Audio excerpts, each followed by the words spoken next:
క్షమించే మనస్సు కలిగి ఉండాలి. క్షమించే మనస్సు. ఈరోజు అనేక కుటుంబాలలో క్షమించే మనస్సు లేకపోవడం వలన, లేక వ్యక్తులలో క్షమించే మనస్సు లేకపోవడం వలన కుటుంబాలలో శాంతి ఉండట్లేదండి, ఐక్యత ఉండట్లేదు, సమాధానం ఉండట్లేదు.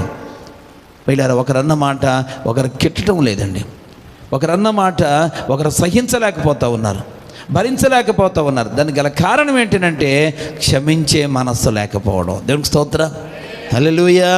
బైబిల్ గ్రంథంలో చూస్తే చూడండి, కీర్తనల గ్రంథం 86వ అధ్యాయం 5వ వచనంలో, కీర్తనల గ్రంథం 86వ అధ్యాయము 5వ వచనాన్ని చూడగలిగితే, నీవు దయాళుడు, క్షమించుటకు సిద్ధమైనటువంటి మనస్సు గలవాడవు. దేవునికి స్తోత్రం కలుగును గాక. ఈరోజు మన దేవుడు ఎలాంటి మనస్సు కలిగిన వాడు? క్షమించడానికి సిద్ధంగా ఉండేటువంటి మనసు అయింది. ఈరోజు నీ మనసు నూతనపరచబడాలి అని అంటే మనము కూడా క్షమించే మనస్సును కలిగి ఉండాలి.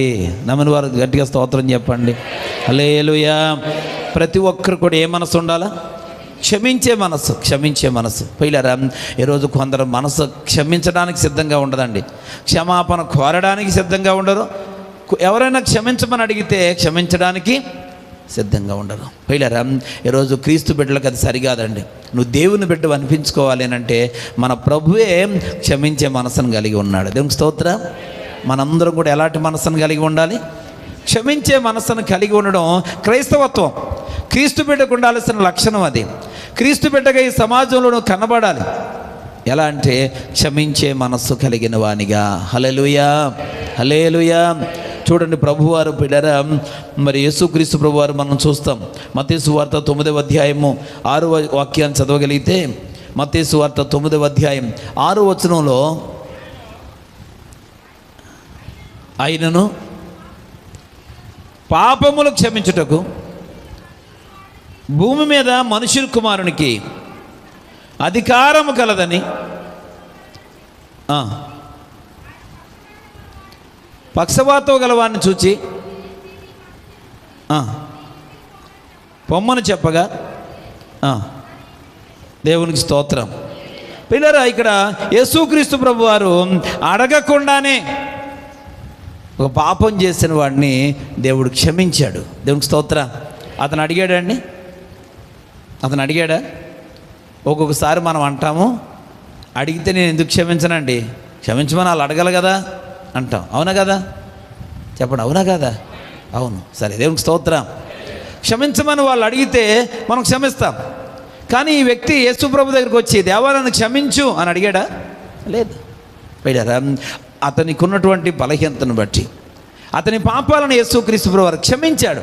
ఎందుకంటే క్షమించటానికి ఆయన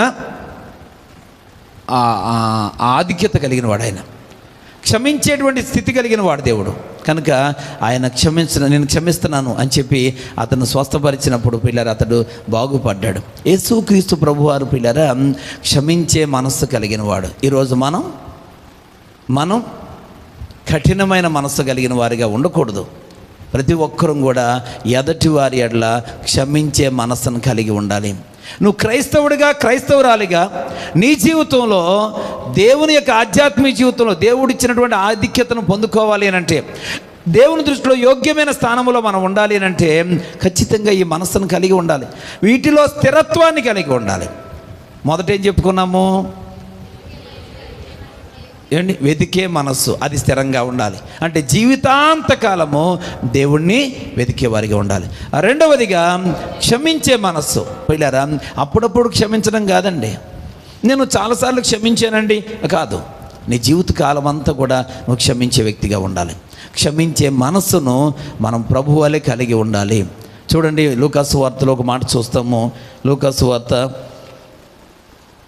23వ అధ్యాయం 34వ వచనం చూస్తే, యేసు, తండ్రి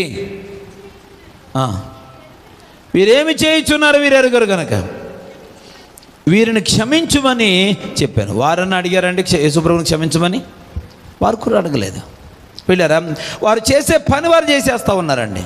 కానీ క్షమించే మనసు ఉన్నటువంటి దేవుడు వెంటనే, దేవా తండ్రి వీరేమి చేయుచున్నారో వీరు ఎరుగరు గనక వీరిని క్షమించు అని చెప్పారు. పిల్లరా, క్షమించే మనసు ఉన్నవారు ఎదటివారు అడిగినా అడగకపోయినా వారిని క్షమించగలిగిన ఆ ప్రేమ లేక దాతృత్వాన్ని కలిగి ఉంటారు. దేవునికి స్తోత్రం, హల్లెలూయా.